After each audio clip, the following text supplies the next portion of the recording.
Včasih nam producent sporoči, da imamo na snemanju kakšnega posebnega prispevka vsem nekoliko večji budžet. In tokrat je rekel, da bo na snemanju hollywoodska zvezda, ki je igrala v filmu The Transporter. In sem si rekel, wow, končno bom spoznal Jasona Stathama, bojo naredila skupaj kakšno fotko, pa jo takoj objavim na Instagramu. Ni pa producent povedal, kakšen je ta naš budžet, in ko sem prišel zdaj na snemanje, je Jason tukaj. Takšen. No, vsem se vas skupaj fotkala, potem ga bom pa vrgel kar v keson, ker je tudi on v svojem filmu tovor vozil na tak način. Pa ne bo tleh, no, še sem umazan.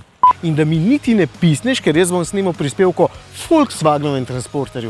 Ne o filmu z istim imenom, pa z nekim neznanim igralcem. Kaj se preč gledaš? On se sploh nisi velik, ker na prstih stojiš. Ja, isto. Pet, gledam zdaj. Ajde. Ajmo.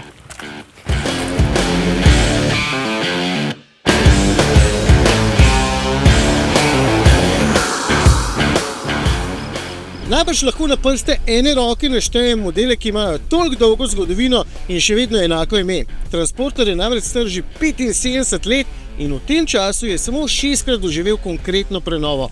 V bistvu 6 generacij se je zvrstilo na cestah do zdaj, prvih 40 let so bile vse zračno hlajene, od leta 1990 naprej pa tako kot ta tekočinsko. No, in ta je čisto nova, čisto sveža in v bistvu šele 7. generacija. Je pa tudi ta seveda dobro oborožen za spopad s tekmeci. V bistvu je pravilo povsem enostavno. Biti mora boljši od svojega predhodnika, ampak na način, ki ne poslabšuje kakšne druge vrline. Ne more biti torej bolj prostoren, ampak posledično totalno štorast. Oboje mora vladati. Gremo po vrsti. Tole je krajša različica, ki je dolga 5 metrov. Na voljo je potem tudi podaljšan transporter, ki meri v dolžino skoraj 5 metrov pa pol. No in tale je tudi ta nizek, kar pomeni, da je visok malo manj kot 2 metra in se boste s takšnim brez težav zapeljali v katerokoli garažno hišo. Potem je na voljo tudi povišana različica, če potrebujete več prostora, tista je visoka 2 metra pa pol in noter ima skoraj 1,90 m stojne višine, če bi radi recimo Jasona vozili kar po konci. Itak je manjši. Lahko je takšen furgon z 2 oziroma 3 sedeži in potem velikim tovornim delom, ki celo v tej osnovni različici meri več kot prej in sicer 5,8 kubika, če boste izbrali podaljšano in povišeno, pa kar 9. Tudi nosilnost se je povečala in sicer za 130 kg na 1,33 tone, ampak v bistvu avto zato ni ratal nič bolj štorast. V bistvu je obračalni krog celo manjši, kot je bil prej, da boste z lahkoto švigali po mestu oziroma kjerkoli pač opravljate svojo dejavnost. Ne naj jo zaklen, ej!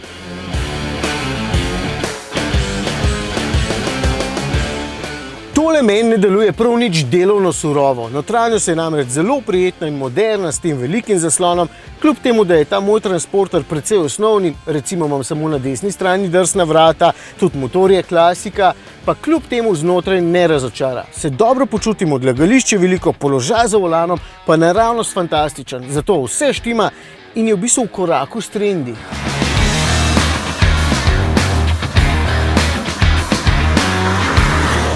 Ker se potrebe lastnikov totalno razlikujejo, je raznolikost tukaj zelo pomembna. Zato je lahko krajši ali pa daljši, pa različno visok, z 2 oziroma z 9 sedeži, oziroma z vsemi konfiguracijami tukaj vmes, pa tudi z različnimi pogoni. No, tukaj je klasika, 2-litrski TDI s 110 kW in z menjalnikom DSG. Fajn je, ni vam kaj reči, ste pa lahko bolj domiselni in vzamete še 4-kolesni pogon. Ali pa celo električno različico s pogonom zadaj in 160 kW moči oziroma kar z 210 kW električne moči, tisto pa že toliko leti, da bi bilo preveč tudi za našega Jasona tam zadaj v kesonu. No, električni transporter je lahko za 100 kg težji, ko ga boste obremenili, ker so upoštevali, da baterija s 64 kWh tudi sama po sebi že tehta nekaj, tako da uporabnost in nosilnost v bistvu ne trpita. Takšen ima še 2 vtičnici tam zadaj, da nanjo lahko priključite električno orodje in ga napajate. Dobra fora, nikaj. Skratka, transporter zna vse. Jason je zdaj že malo nervozen, ampak obleko ima še vedno lepo. Najbrž je bila draga. Pa če se neham šaliti, v bistvu se mi res dobro zdi, da so pri Volkswagenu za oglaševanje novega transporterja dobili takšno zvezdo. In če bodo kdaj posneli 4. del filma, bi pa res lahko vozil kar tega, ne Audija.